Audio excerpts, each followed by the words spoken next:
पुरुष इंद्रियां, काम, उत्तेजना, बल एवं अधीरता, पैरालाइज में इस औषधि का प्रयोग किया जाता है। तो आज हम बात करेंगे अकरकरा के बारे में। तो इसको अकलकरा या अकरकरा के नाम से जाना जाता है और इसको अंग्रेजी में पेंटल रूट के नाम से जानते हैं। ये अरब और भारतवर्ष की प्रसिद्ध जड़ी बूटी में से एक है। तो ये वनस्पति बारिश के बाद उगने वाली होती है और ये बारिश की पहली ही वर्षा के बाद इसके छोटे छोटे से पौधे उगना शुरू हो जाते हैं। इसकी डाली रोएदार होती है और इसके डाली के ऊपर गोल गुच्छेदार छतरी के आकार के इसके पीले रंग के फूल आते हैं और इसकी जड़ 2 से 4 इंच तक की लंबाई की होती है और इसके आधे से पौन इंच तक इसकी मोटाई होती है। छाल मोटी, भूरी और झुर्रीदार होती है। ये औषधि आप 7 साल तक रख सकते हैं क्योंकि ये जल्दी खराब नहीं होने वाली होती है।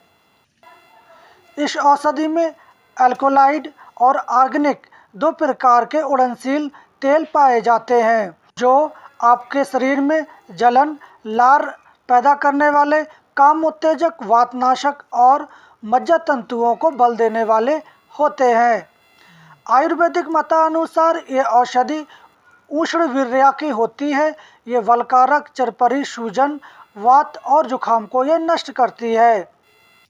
नर्वस सिस्टम में इस औषधि का प्रयोग अच्छा माना जाता है।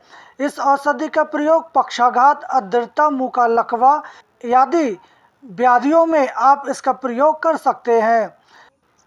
रूमी मस्तंगी के साथ इस औषधि को चबाने से दूषित दोषों से पैदा हुई मिर्गी भी मिटती है।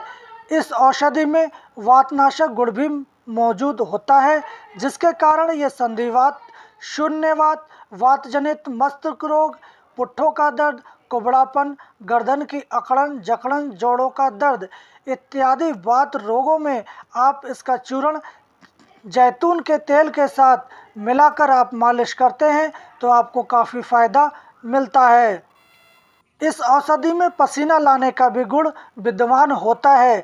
तो बुखार आने पर आप इस जैतून के तेल के साथ इस औषधि को पीसकर और शरीर पर मालिश करते हैं तो आपके शरीर पर पसीना आकर आपका बुखार उतर जाता है।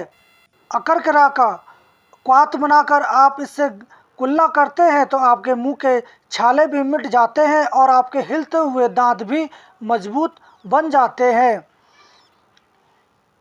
इसी प्रकार आप इसकी जड़ को छिलके में भिगोकर दांत के नीचे दबाते हैं तो आपके दांत का दर्द भी नष्ट होता है और इसके चूर्ण को जीभ पर मलने से आपकी जीभ की जकड़ता दूर होती और तुतलाना मिटता है।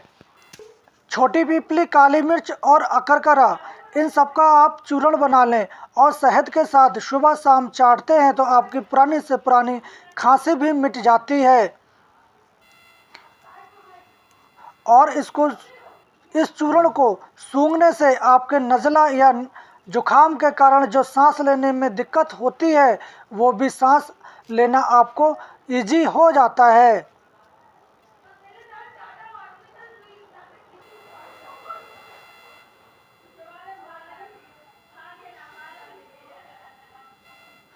अकरकरा का प्रयोग वीर्य संबंधी विकारों में भी किया जाता है।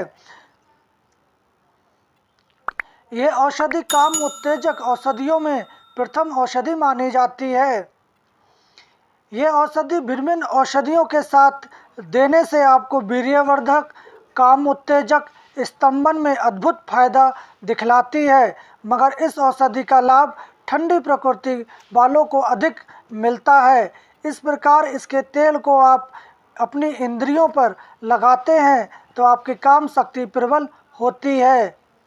अकरकरा 1 तोला, इंद्रायण की जड़ 6 मासे, नौसादर 9 मासे, स्याही जीरा 6 मासे, कुटकी 1 तोला, काली मिर्च 1 तोला, इन सब औषधियों को आप चूर्ण कर लें और प्रतिदिन सुबह और शाम सूंघते हैं तो आपके संचित दोषों को दूर कर ये मिर्गी का नाश करती है।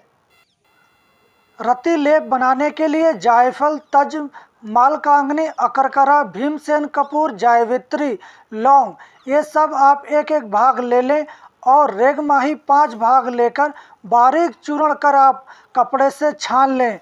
फिर उसमें बढ़िया गुलाब का इत्र डालकर आप शीशी में भर लें और कामोद्दीपन के लिए इस औषधि को शहद के साथ आप पुरुष इंद्रिय पर लेप करते हैं।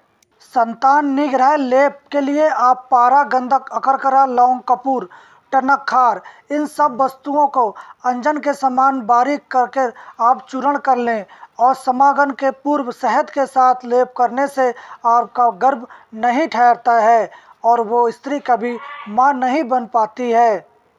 अकरकरा, सेंधा नमक, चित्रक, आंवला, अजवाइन, हरड़ इन सब को 1-1 तोला ले लें और सौंठ 2 तोला।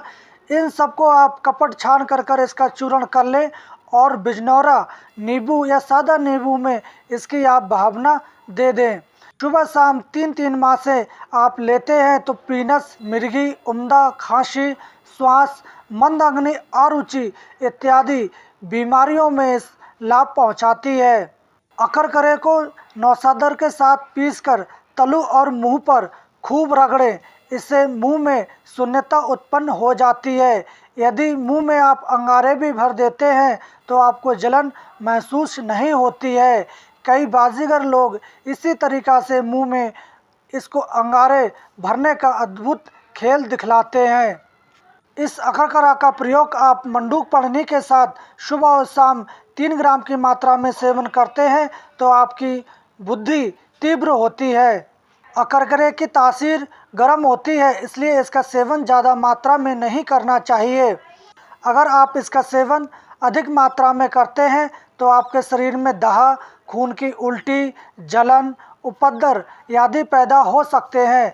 तो आप इसको कम मात्रा में या किसी वैद्य अनुसार इसका प्रयोग कर सकते हैं। इसका प्रयोग छोटे बच्चों या शिशुओं को या गर्भवती महिलाओं को इसका प्रयोग नहीं करना चाहिए। तो आप इस अकरकरे का प्रयोग कौन सी बीमारी में किस प्रकार करते हैं, आप हमें कमेंट बॉक्स में जाके बता सकते हैं। हम कल फिर मिलेंगे एक ऐसी ही औषधीय जानकारी के साथ। तब तक के लिए जय हिंद।